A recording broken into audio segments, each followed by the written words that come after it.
All right, let's go ahead and get started. It's been a really long day. This was a day that started early. It represents a lot of work being done by not only the people behind me, but other law enforcement personnel. My name's Will Thompson. I'm the United States Attorney for the Southern District of West Virginia.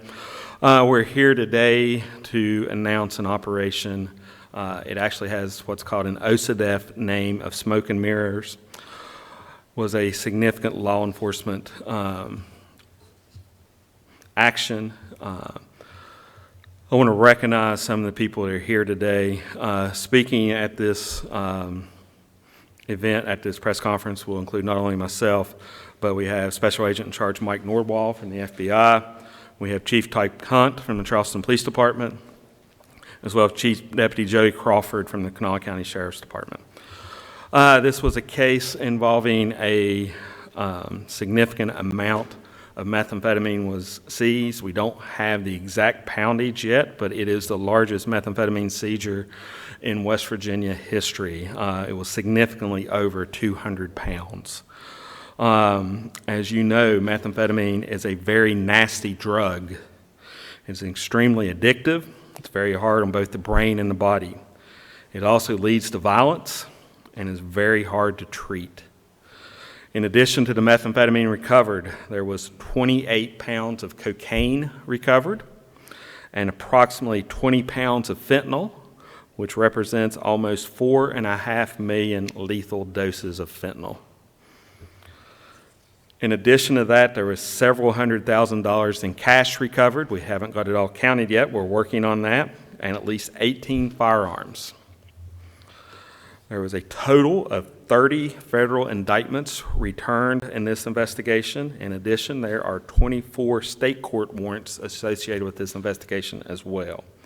This was over an 8-month investigation by law enforcement. There was over 50 federal search warrants issued in this matter.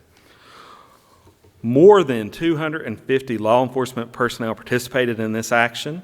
I want to thank the following agencies: the FBI, the DEA, the U.S. Department of Homeland Security, HSI, ATF, the United States Postal Service Inspection Service, the West Virginia State Police, the West Virginia National Guard Counter Drug Program, the West Virginia DNR Police, the Kanawha County Sheriff's Office, the Charleston Police Department, the Metropolitan Drug Enforcement Network Team, also known as MDENT, the Putnam County Sheriff's Office, the Raleigh County Sheriff's Office, South Charleston Police Department, the Nitro Police Department, and the St. Albans Police Department.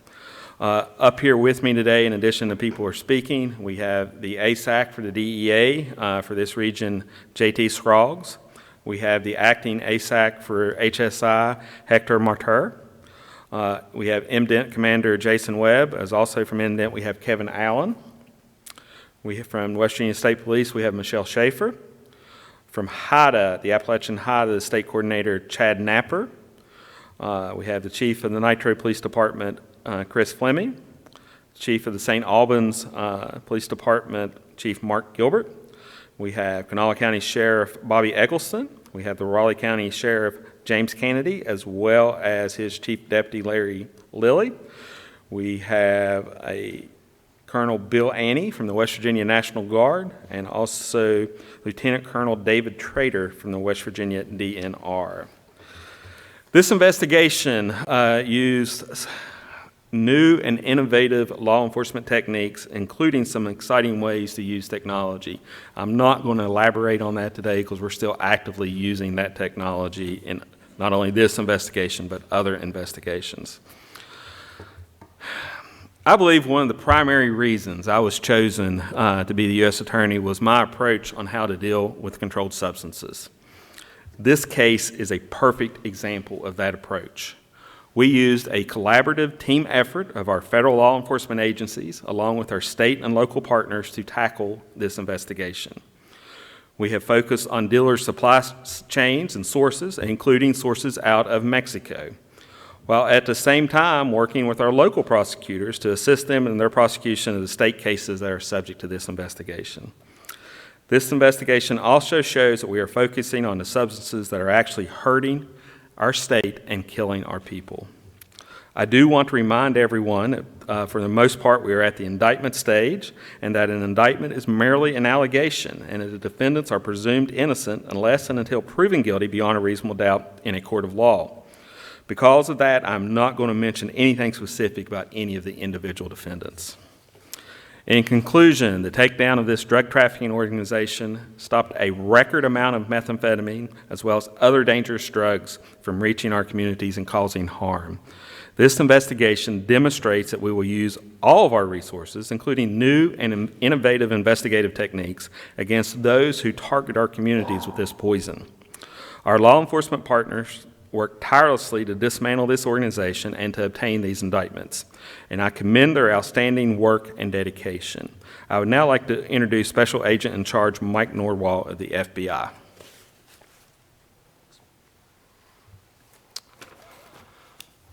Good afternoon. I'm proud to stand here today, shoulder to shoulder with colleagues from our federal, state, and local partners. And I want to echo the U.S. Attorney's comments, and I also want to thank him and his team for his tireless efforts to pursue prosecution of these individuals. These arrests are an outstanding example of what federal and local law enforcement can accomplish when we work together to target those that threaten the safety and stability of our communities. The partnerships of everyone you see up here today and others is key to the success of all of our organizations. This group was responsible for dealing dangerous drugs, meth, fentanyl, cocaine, and lots of it. We're talking about hundreds of pounds worth hundreds of thousands of dollars. And those arrested did it without regard for human life or community safety. So throughout this investigation, agents, officers, analysts, and other professional staff worked together to build this case. They tracked the drugs coming from the source of supply all the way to the streets of West Virginia. And as everyone knows, the collateral damage of drug trafficking is that violent crime also is associated. Many of these suspects had lengthy and violent criminal histories, and today's charges mean that they'll no longer be able to contaminate our community with drugs. I do want to say none of this would have been possible without the partnership from all the law enforcement agencies you see up here. I can't stress that enough. Our most fundamental duty is to safeguard the people's rights to live without fear of violence. And I can assure everyone that the FBI will use all of our tools and work strategically with all of our partners to meet that duty. Everyone here today has a shared commitment and a sworn commitment to protect our communities. And we want people to know, we want those out there that are looking to fill the void that was left by those arrested today, that we're going to stay here. We will be here today, we'll be here tomorrow, and we will find you, and we will hold those accountable that contaminate and terrorize our communities with violence and drugs. So again, I want to thank all of our partners, I want to thank the U.S. Attorney, and I want to thank the community. Thank you. I want to start off by thanking the most important folks in this investigation, and that is our communities. These cases start with a simple tip that comes in. Those tips can be anonymous, but you get enough folks calling in with problem areas that need to be investigated, and then we begin to look into those cases, and this is what we come up with: the largest drug case in the state of West Virginia. As we investigated this case, we saw how the criminal element worked together, coordinated efforts, so it only makes sense for law enforcement to work together in a coordinated fashion. And it's not just state law enforcement. We've got every law enforcement agency in the state of West Virginia involved in this case. We also have every federal partner out there. The folks in West Virginia are good to law enforcement. We are loved by our community, and we swore an oath to protect and serve you, so we're giving you the service, and this is the result. We're taking a large number of violent offenders off the streets, a significant amount of deadly, dangerous drugs off the streets, drugs that come with violence, drugs that affect your family members and friends who suffer from addiction. And it was only made possible through tips from our community. So there's where I need to offer the biggest thanks and ask you that you please continue. Unfortunately, In this line of work, someone else will eventually try to step up. I think it might be a while with the message we've sent from this case, but when they do, call in. We listen. This is an example of that. And we will make an example of the next set of offenders who try to do crime in our city and our state. So I want to thank the community. I want to thank all law enforcement in the state of West Virginia and thank all of our federal partners for coming together because this is a tremendous day. Thank you. I'd now like to introduce Kanawha County Chief Deputy Joey Crawford. Thank you, sir. It really extremely is an honor and a privilege to echo what's already been said by Mr. Thompson, Mr. Nordwall, and Chief Hunt. One thing I think acknowledging the public and the information that comes forward so we can develop these cases and work these cases to this success and this level of success is the men and women that you don't see. The men and women that put in countless, and I'm saying countless, hours of a case of this magnitude. Sleepless nights, stress. The men and women out there every day protecting and serving you and making it safer for you. And one thing I want the public to know is just because you call in and if you don't see immediate results, don't shy away from calling in. Don't be discouraged.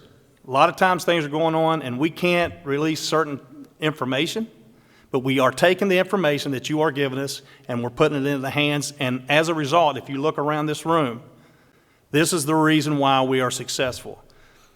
A lot of the partners here, we've all known each other. We've worked together. We have probably one of the best working relationships that I've seen. I've been around a long time, and I made this comment at a couple meetings ago. 36, 37 years. I was a part of MDENT in the original stages. I've never seen a case of this magnitude to be worked collectively, cooperatively, and everybody coming together. And at the end of the day, this is the results that you get by working together, sharing information, coming together. And why do we do this? The reason why we do this is because we're trying to protect and serve you the best that we can. And keep the information coming, but there's more to come, I assure you. If you think you're going to come to Charleston, you're gambling. Roll the dice and see where you end up. Because if you're coming here to deal drugs, chances are you're going to be on the wrong side. Thank you. A couple of things before we open it up to some questions. I believe there's 8 individuals we've not apprehended yet. Is that correct? We will make their names and any photos or other identifying information available to the press to share. If the public sees them, feel free to call the FBI, the police department, even 911. Some of these individuals can be dangerous. Don't approach them yourselves. With that being said, once again, I'd like to thank the entire law enforcement community. This has truly been something where everyone's worked together, and there's been some really good results. Our work is not done yet. We still have more work to do on this. And with that being said, I'll open up any questions. Were all the drugs found together or in separate places? No, they were found throughout, not only throughout the district, and they were found in varying quantities throughout the time. This has been an investigation that's been going on in excess for 8 months. So this is the cumulative total. You mentioned that this is the largest in history. Do you know what the previous record was? The best we could determine, not that there's a Guinness Book of World Records on this, is 150 pounds of meth, yes. Was there any truth about a tractor trailer carrying meth from Charleston to Bluefield? From Charleston to Bluefield, no. Any other questions? Excuse me, will you be releasing any images of the drug bust just so that we can see what 400 pounds actually looks like? We could probably look to see on that. Let me get back to you on that. I don't know honestly, this has been a very fluid situation, and it's been a lot of work done. Not only in the 8 months, there's been a lot of work done in the last 72 hours. So let me see what we have, and we'll reach out to you. Yeah. That was the operation name from OSADEF. I don't know where the name came from. That's just the name they give it. But it was Smoke and Mirrors. And to be clear, were these all connected? The everyone's connected somehow. They're not all necessarily connected to one another. Okay. Anything else? How many community tips did it take to really pull this off? That's a good question.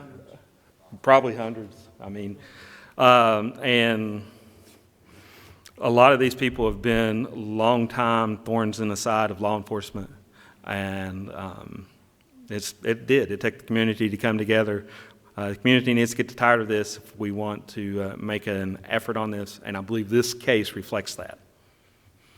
Anything else? All right. Related to today's raid, Eyewitness News has been inquiring for several weeks if there's any federal civil rights investigations into the Southern Regional Jail. We've gotten no response. We haven't even gotten a no comment. So family members of the dead inmates are claiming that autopsy results suggesting violent deaths rather than natural causes. Okay. I can't comment on the fact of whether or not there exists a federal investigation, or if so, how it's going. I mean, that's all I can say. Anything else? Thank you very much, guys.